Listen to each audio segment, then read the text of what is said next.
And if you study the flow of water, you'll realize that most of us make an incredible mistake, and that is that we try and dam and hold on to our wealth, and there's nothing we do with it. And that's where you go the furthest. And so it's simple stuff like that that we learn from the ancients. Welcome to Wealth Embodied. Together, along with some amazing guests, we'll explore and tap into our innate abundance and have meaningful conversations about developing our ability to embody the vibration of wealth while also uncovering new ways to think, feel, and cultivate our relationship with money so we can live our lives wealthy and aligned.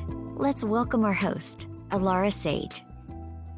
Hello, and welcome to another episode of Wealth Embodied, where we activate and inspire you in your wealth conscious, your creative genius, and your visionary impact.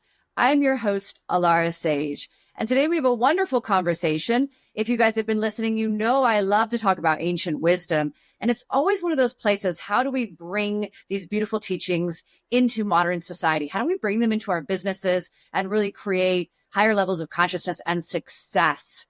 Today, we're here to talk with a wonderful guest, Mike Hancock, who has all kinds of accolades and ways to describe him. And I'm going to do just a tiny little bit here. And Mike, by all means, add to it if you feel called. He is the recipient of more than a dozen business awards, including the APAC Conscious Leadership Award, the GSF President Award, and four-time Speaker of the Year with multiple awards for Business Person of the Year. Welcome, Mike. Hi, Alara. How are you? I'm doing wonderful. I'm really excited to hear your perspective on this topic. Great. Where do you want to start? I'd love to hear what ancient wisdom means to you. To me, it's really our inner knowing, that really spans lifetimes, generations. It's ultimately consciousness, right? It's ultimately fundamental truth, which is beautifully simplistic and simultaneously deep and profound. How do you define it? Not so different than you. I love your take by delving into things like DNA memory, past lifetimes, and that to regress back to the simplest truths. But I think human beings lived very simple lives in ancient times. And I'm talking about what most college professors would call prehistory. And because of that, I think there's a lot we can learn and apply in our current days to help us grow, develop, and manage the modern world. Beautiful. So I would love to start off with understanding, where did you come into ancient wisdom teachings? Where did you really come into conscious leadership? Probably started with a book I read when I was 18 years old called The Edge of Reality by an Australian author called Dawn Hill. And that led into part of what happens after death and things like that. My first trip to Machu Picchu was in 1995. I've been to Egypt more than 10 times.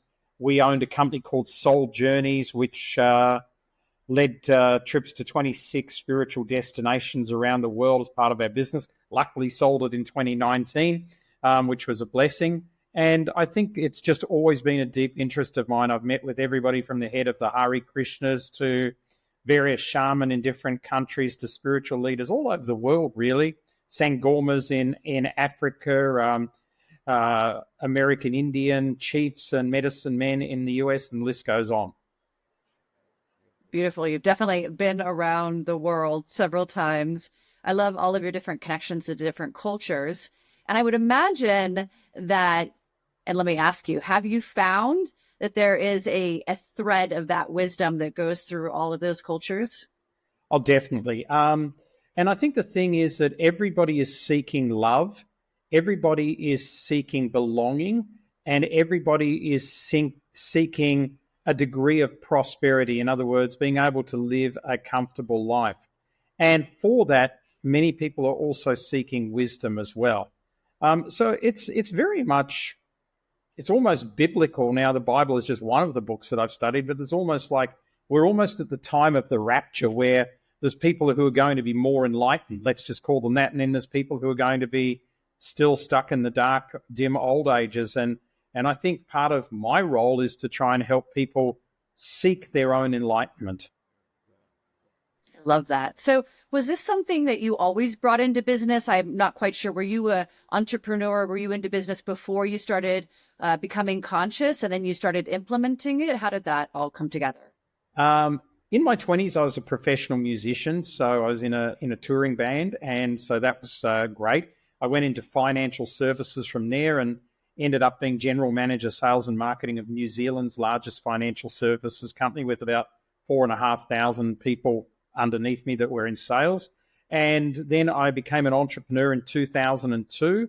And I'd say ever since I took ownership of my life, it's been very close to me. Not so much in the corporate world because that was difficult. I didn't know how to do it. I would these days, but definitely for the last 23 years as it's been sitting. I walk with one foot in the material world and one foot in the spiritual world.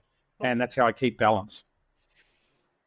Yes, I love that so much. I'm very similar. So let's dive into the topic of how do these ancient wisdoms solve most of our problems? And particularly, we'll focus on business issues or wealth issues.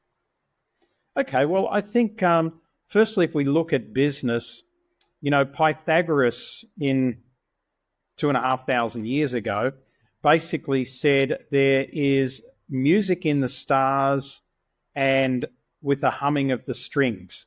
And what he was alluding to at that time is alluding to that the planets have various frequencies. Science since has proved that. And what, the Earth gives off a frequency of, I think it's 7.52 hertz. We can't hear it. An elephant nearly can. And essentially what he was saying was that things happen in a certain cycle.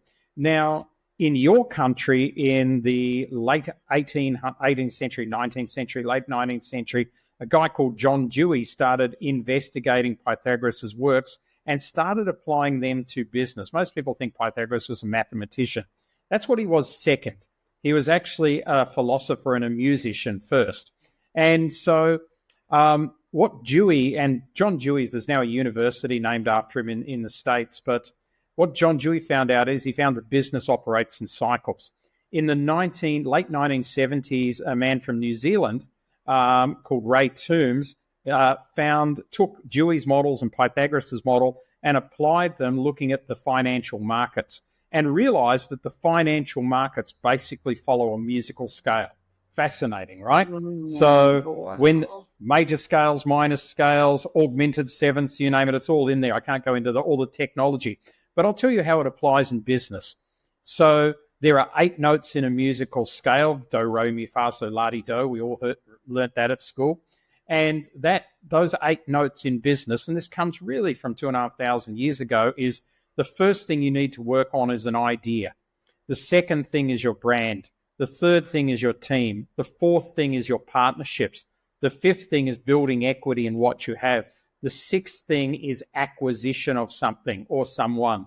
The seventh thing is managing cash flow. And the eighth thing is system. They're the 8 notes, if you like, in the musical scale of business.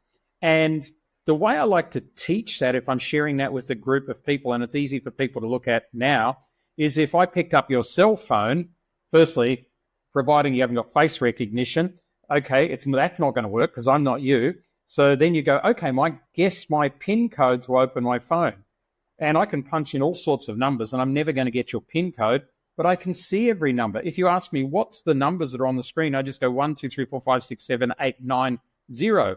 So the problem in business is not that we don't know what to do. The problem is the sequence in which we do it. And the difference, and in my studies over the last probably 17 years, the difference between people who know, most of them intuitively, but a lot of them do know this, and the people who don't know is often huge success, millions of dollars, a comfortable life, and struggling, working for the man, doing 100 hours a week, and you might as well go back and get a job as a business person. So it's that sort of simple stuff that once you start researching these things, it comes out. And that's one for business, which is around wealth creation. Here's another one around wealth creation, just simply, is that if you look at wealth, all the words in English that are around wealth come from water, the element water. We have cash, flow. we have currency, we go into liquidation, we go to the bank to get money. Okay, they're all water words. So quite frankly, if you want to become more wealthy, you need to study water. And if you study the flow of water, you'll realize that most of us make an incredible mistake, and that is that we try and dam and hold on to our wealth, and there's nothing we do with it. Whereas, dams stagnate. The idea is to let money flow and to go into the middle of the river, often where it can be a bit bumpy, but that's where you get the best ride, and that's where you go the furthest. And so it's simple stuff like that we learn from the ancients. I absolutely love the correlation to the water. And because I've thought of currency and energy, I've never thought of it as water. And that's definitely profound. And I have definitely thought of holding on to money, not allowing that flow, creating that stagnation, and how water does that as well. I really love what you said at the end of like being right in the middle of the river where, yes, there might be more turbulence, but also that's where the fun is as well. I want to go back to what you said about the 8 points. When you named those off, was that the sequence that you were referring to? Yes, it was. Idea, brand, team, partnerships, equity, acquisition, cash flow, system. And so are people, sometimes when you're saying they're not understanding it intuitively or they don't have this information, are they jumping steps, or are they is really the issue that they're bringing all of those steps into the wrong sequence? Is that what you generally find? Well, having worked with like literally hundreds of thousands of entrepreneurs, I can tell you that there's one mistake that's very obvious a lot of the time. And that is that people move into spending all this money on brand or employing a great team or running out and trying to get strategic partnerships before their ideas even developed. And that doesn't work. So I'm not saying the idea has to be operative. I mean, WhatsApp's a great example of a phenomenal idea that was well thought through, then a great brand, WhatsApp, right? And then moving from there to a killer team, and then from there to sensational partners, and then sold to, was it Facebook for $18 billion before they'd even made 1 cent in revenue. So that's actually using the model. So, but I think for many people listening to us today, the fundamental mistake is we move to one of the other 8 things before we settle and nail the thing before it. And business happens in a series of spirals too, Alara. So, if you're a startup, you go through one level of 8. If you're Apple, you're in the 7th level of 8. So, my business is in the 4th generation of levels here, and we're at the partners level now in that generation. So, so that's where we are, but, it's up to everybody to decide where they are. I love the spiral because that's also how consciousness evolves as well. And so when we understand that and that everything evolves in a spiral, we can also understand why we have to come back to things and revisit them, right? With more awareness, more understanding. What you're saying is like further on in our business, right? We revisit these aspects of our business to gain more clarity and take ourselves to the next level. Is that what you're saying? Absolutely. And if you look even at artists like Madonna or Lady Gaga, how many times have they redone their brand over their years, right? So they've gone through those spirals, and where we see it is with their brand. But, even the type of music, the basis of the idea is different now. And you can look at that with many artists and see the basis of what they do is different. But they've strengthened their brand. And look at movie stars, the type of movies that they're in. Brad Pitt, for instance, goes from Thelma and Louise to the sort of more deeper and heavier stuff that he's doing now. So, it's that style of thing that we are all going through in our life as we grow and develop. So important, because one thing that is always happening is the change, right? Just like the water, if we're allowing the flow, which is where the wealth wants to naturally move, it's going to be constantly flowing and changing and evolving. Like the riverbed shifts over time. It doesn't stay in one place. And when we try to keep ourselves locked into our brand, well, I've already created that, and whatever it is, we're really just stifling our own expansion. We have to be unafraid. Fear is part of it, but we have to be willing to be courageous in that continuous evolution, because it is continuous, especially as I find as a personal brand, or like I loved how you said the musicians, because they are personal brands in that extent. and it is really them. We are personally evolving so rapidly, and to allow that to continue to be expressed externally, it's really profound, but it's really a journey. I mean, I'm speaking to my own journey right now. It's been a journey of my own evolution and my personal journey. Yes. And I think if you look at, like, if we take musicians for a moment, I mean, you know, Mick Jagger used to be a rebel. I mean, hell, Paul McCartney was a rebel, but these days, these are very wise people. And, you know, I'm a musician, so I listen to a lot of music podcasts and things like that. And I listen to these people that when I was young, and I'm a guitar player, so I follow a lot of guitarists, and I go like, Steve Vai would be a good example. Steve Vai, when I was young, was, you know, like the greatest shredding guitarist on the planet. And he was angry and, you know, all of that sort of stuff. And about 6 or 7 years ago, here he is in my friend's spiritual movie talking about his spiritual life and being a sage. And you go like, hang on, boy, have you changed? And I never knew you were that, right?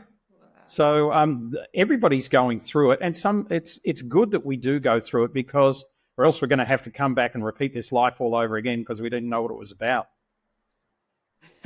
That's exactly what'll happen. So tell me, what is lighting you up right now? Like when you're working with people, who are you working with, and what is really lighting you up about supporting them and helping them? We always work with conscious entrepreneurs, and they're entrepreneurs, coaches, consultants, and speakers for the main point. And they're people who, for making a difference is as important as making a profit.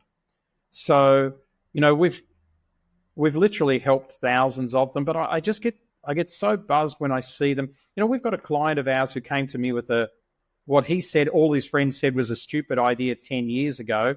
And this year it's listing on the New York Stock Exchange. And it's a green technology that's really helping the planet. And so it's that sort of thing that gives me a buzz.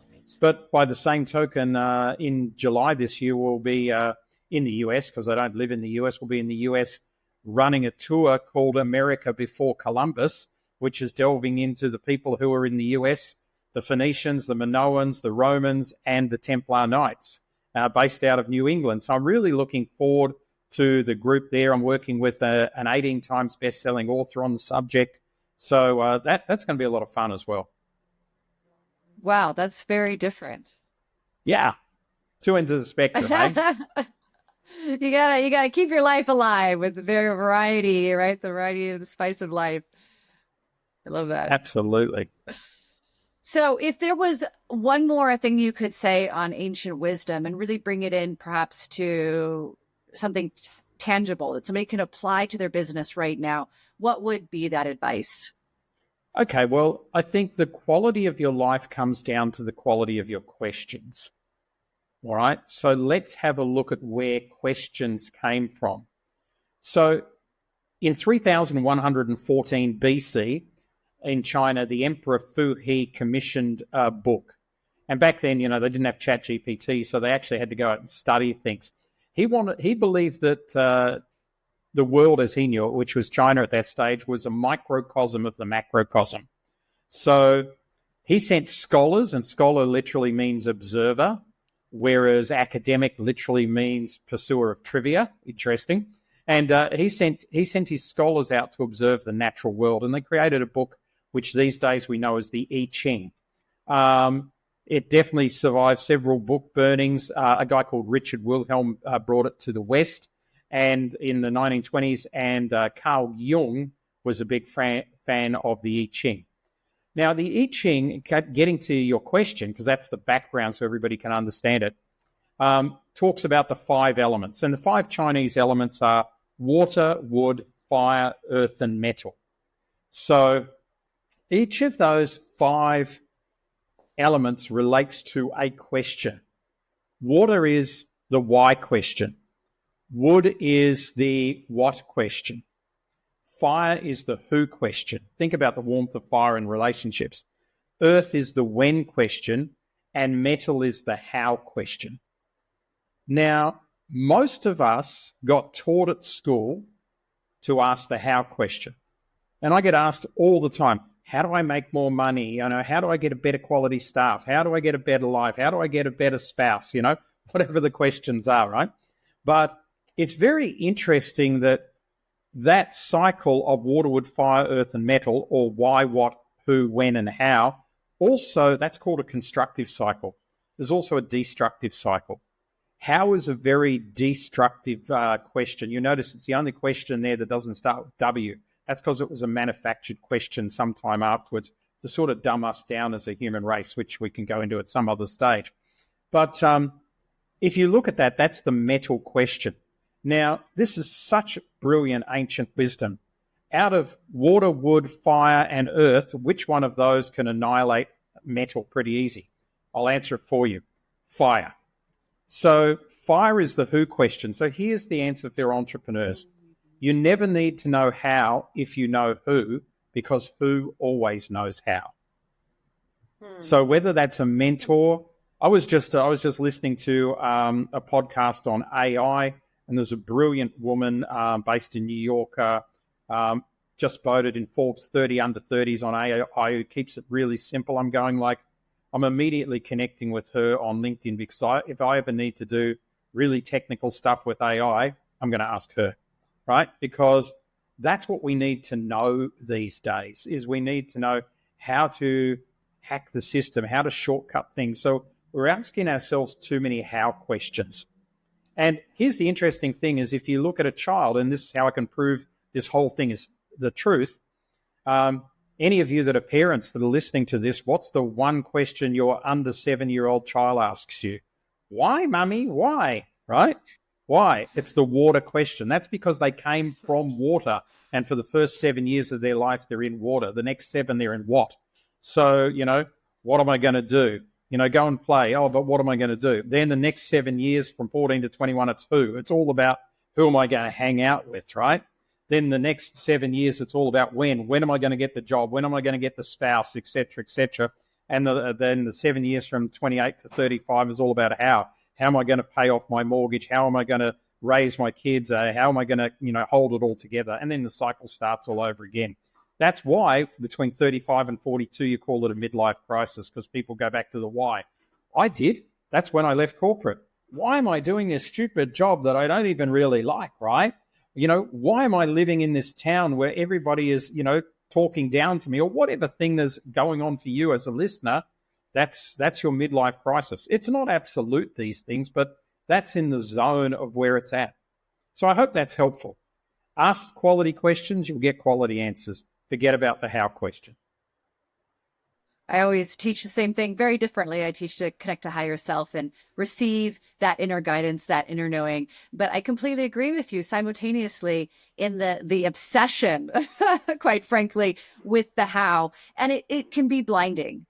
Absolutely. You can really be really disconnected to, like what you said, these deeper connections of who and what, rather than just really focused on the how. And it really can dampen our expansion.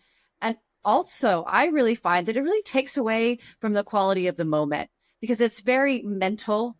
It's very analytical. You want to solve the problem, right? You want to get it right. You want to figure it out, rather than being much more in the heart, in a place that is available to your own inner wisdom and that consciousness coming through. So I really, your divine really being will give you the right question, as you say. Yeah. It's always right there, literally. Absolutely. So wonderful. So how can people find you, Mike?